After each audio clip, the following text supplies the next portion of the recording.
কত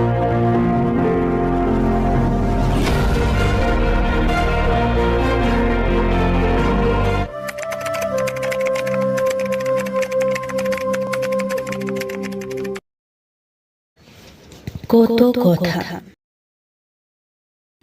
অনেকবার মুখোশ পরা বেইমানের সন্ধান পাওয়া গেছে বা কবরী, তবে রঙে পরিপূর্ণ জীবন আর হাসি খুশি মুখোশের আড়ালে থাকা আতঙ্ক আর বিদ্রুপ দুর্লভ জীবন কাহিনী জানা দুষ্কর।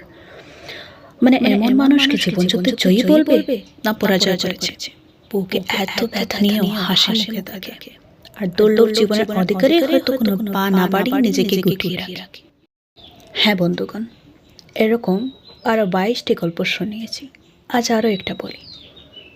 নামেই সর্বসুখ থাকে না, নাম যে একটা পরিচয় মাত্র। মিশুক নামের এক 23 বছরের ছেলের কাহিনী, যার জন্মের আগে মা বাবা কৌতুক পড়েছিল। তারা দিন এনে দিন খেত। এরকম অবস্থায় মিশুককে ধারণ করেছে। সে শহরের সবাই খুশিতে থাকলেও দিন খাওয়া মানুষের প্রতি প্রায় সবার অবহেলাই ছিল। তাই মিশুককে নিয়ে ওরা দুর্যোগপুরে স্থানান্তরিত হয়। এখানে দিবা নামে এক মেয়ে, ছোট্ট থেকে মিশুকের বান্ধবী। এমনিতে মিশুক সবার সাথে মিশতে ভালোবাসে। মিশুক আস্তে আস্তে বড় হতে লাগলে তার পরিবারকে মধ্যবিত্ত পরিবারের স্থান দিল সমাজে। তারপর সে চাইল জীবনের বাস্তবতাটাকে এমন কিছু করে উজ্জ্বল করবে যাতে সব লোকেরা একসাথে মিলে থাকতে পারে, সবাই সবাইকে ভালোবাসতে পারে যেন এরই মাধ্যমে।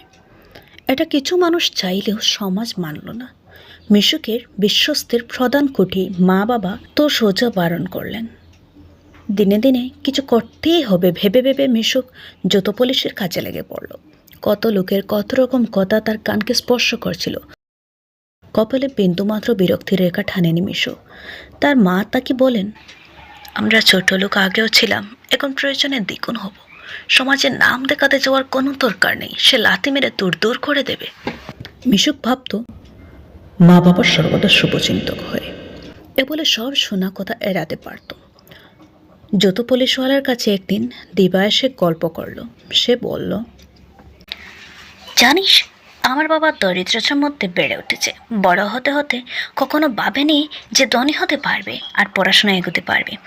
দূর থেকে আমার মা যেন বাবাকে সাহায্য করে গেছেন বিবাহর দিন পর্যন্ত। শেষে বরের হাত পেতে বসে ওই দিন বাবার কাছে অবাক দৃষ্টিতে চেয়েও বাবা তার দরিদ্রতার শহর পেছনে ফেলে রেখে মায়ের সাথে এখানে চলে আসেন।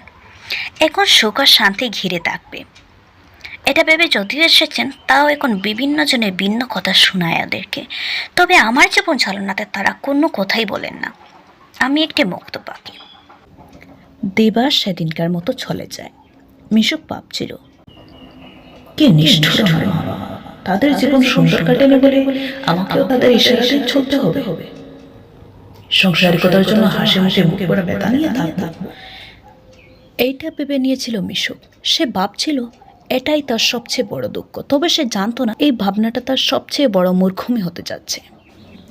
মিশুক একেবারে মুখে করে প্রশ্ন নিয়েই বসলো, কেন কেন কেন কেন তোমাদের চোখের সামনে মেয়ে সন্তান একটু সম্মানের আশায় টুম্বুর মেতে চেয়ে আছে, সেখানে সামান্য রোজ রোজ তোমাদের তোমাদের কিছু আসে যায় নাকি তোমরা আমায় তোমাদের পর্যায়ে চোখে লোক করে চালাতে চাও? সবাই সবাই ভালোবাসে, তবে তাদের সাথে চলতে এতখানি আপত্তি করলে। মার কান্নায় বুক ফেটে যাচ্ছে। তিনি দৌড়ে ভেতরে প্রস্থান করেন। বাবার রাগে থরথর করছেন, তবু আজ মিশুকের মুখে যেন মাছি বসে না।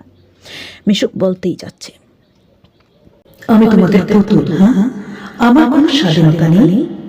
তুমি কেন একাকর্ণ করছো মা? আজ এই আবেগ আমার কাছে তুচ্ছ। আমি আমার মতো চলতে চাই, আমার মুগ্ধ করে। বাবা এগিয়ে এসে এক ঝড় বসালেন। বাবার প্রস্থান। পরদিন মিশুক তার কর্মস্থলের পাশে দিবাকে দেখে থামিয়েছিল দু একটা কথা বলতে। দিবা ফিরল, মিশুকের পাশে বসলে সে গল্পে লাগলো। অমন সময় দিবার বন্ধুবান্ধব এসে দিবা আর মিশুকের বন্ধুত্বের অপমান করলেন। দিবার রেগে গিয়ে জুতো পুলিশওয়ালার দিকে চড়ে ফেলল জুতা, আর দিবা চলে গেল, যেন চিরতরে বন্ধুত্বটাই শেষ করে দিল।